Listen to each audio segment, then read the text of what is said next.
Assalamualaikum warahmatullahi wabarakatuh. Perkenalkan, kami mahasiswi STKIP Kusuma Negara, program studi PPKN akan menjelaskan tentang pentingnya bantuan hukum bagi tersangka dan terdakwa. Video ini dibuat dalam rangka memenuhi tugas akhir mata kuliah Hukum Acara Pidana dengan dosen pengampu Ibu Urwatul Wuskoh SHI MH dengan saya Zakiatul Imsadiah dan rekan saya Ismah Nuryatman. Hukum hadir untuk menjaga ketertiban dan keadilan dalam masyarakat.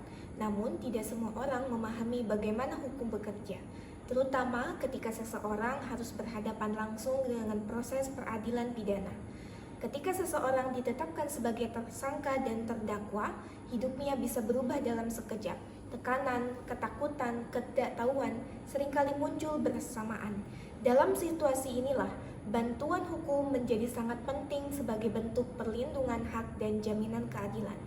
Video ini akan membahas pentingnya bantuan hukum bagi tersangka dan terdakwa, serta bagaimana peran bantuan hukum dalam menciptakan proses hukum yang adil dan manusiawi. Mari kita bahas, apakah itu bantuan hukum? Menurut Undang-Undang Nomor 16 Tahun 2011 menyatakan bantuan hukum adalah jasa hukum yang diberikan oleh pemberi bantuan hukum secara cuma-cuma kepada penerima bantuan hukum. Lalu siapa yang berhak mendapatkan bantuan hukum? Dalam SEMA nomor 10 tahun 2010 menyatakan yang berhak mendapatkan jasa dari pos bantuan hukum adalah orang yang tidak mampu membayar jasa advokat, terutama perempuan, anak-anak, penyandang disabilitas sesuai dengan ketentuan peraturan perundang-undangan yang berlaku. Dalam pasal 5 Undang-Undang Nomor 16 Tahun 2011 ayat 1 menyatakan penerima bantuan hukum adalah orang atau kelompok orang miskin. Lalu bagaimanakah bentuk layanan bantuan hukum untuk masyarakat? Menurut SEMA nomor 10 tahun 2010 tentang pedoman pemberian bantuan hukum, jasa bantuan hukum diberikan oleh pengadilan melalui pos bantuan hukum atau pos bakum dan dapat berupa bentuk layanan untuk masyarakat yang tidak mampu secara ekonomi, diantaranya yang pertama, pemberian informasi hukum, yang kedua, konsultasi hukum, yang ketiga, pendampingan atau penyediaan advokat atau penasehat hukum, dan yang keempat ialah layanan non-ligitasi.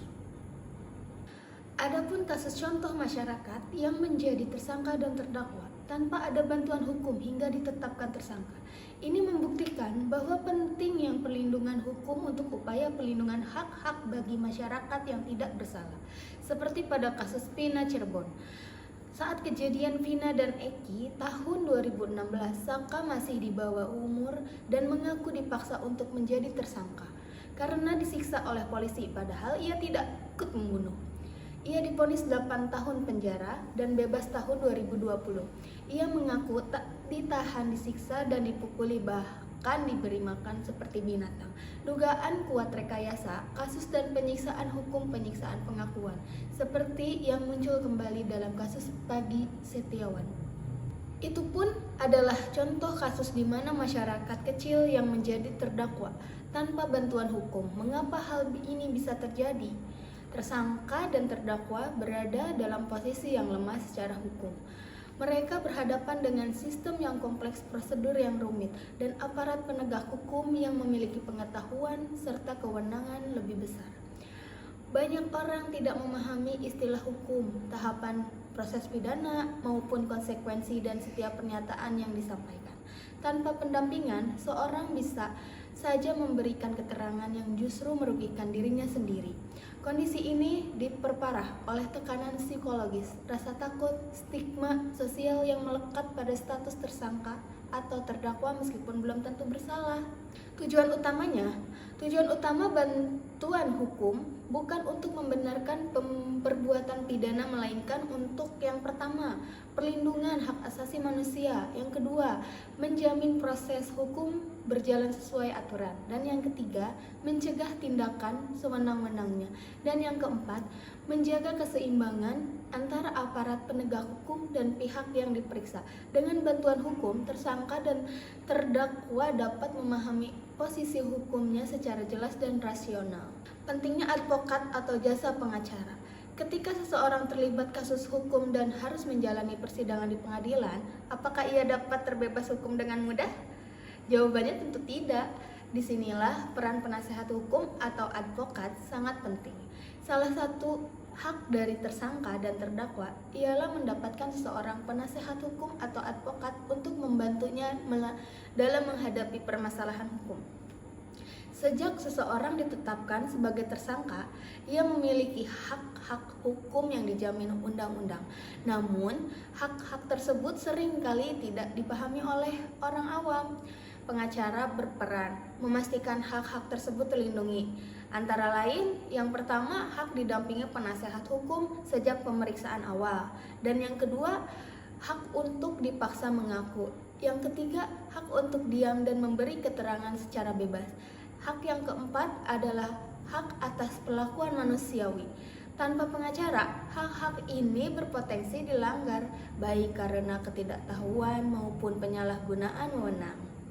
Apa resiko bagi tersangka yang terdakwa jika tidak ada bantuan hukum?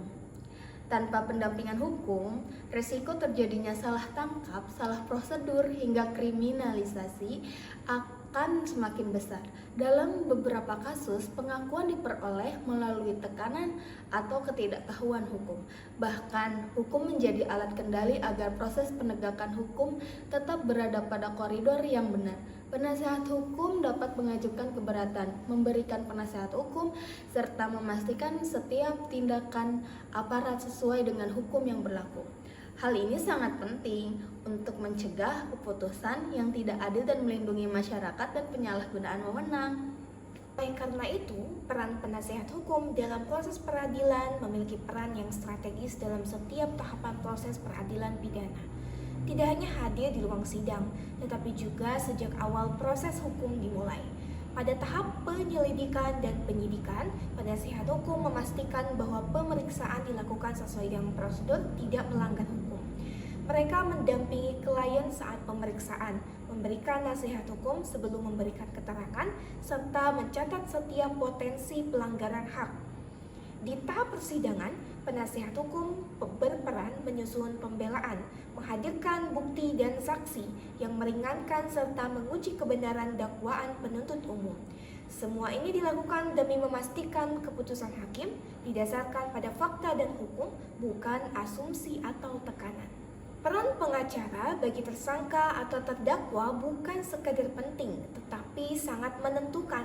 Pengacara adalah penjaga hak, penyeimbang kekuasaan, pelindung keadilan dalam proses hukum.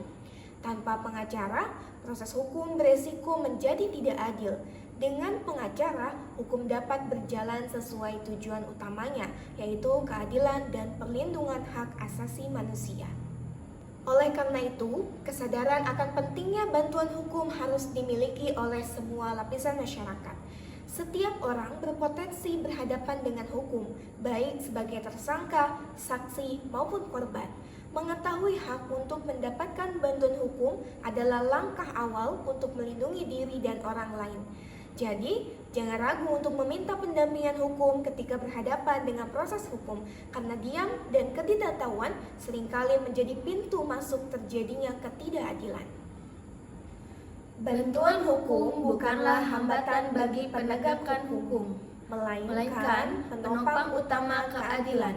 Dengan bantuan hukum, proses hukum menjadi lebih seimbang, manusiawi, dan berlandaskan dan hak asasi manusia.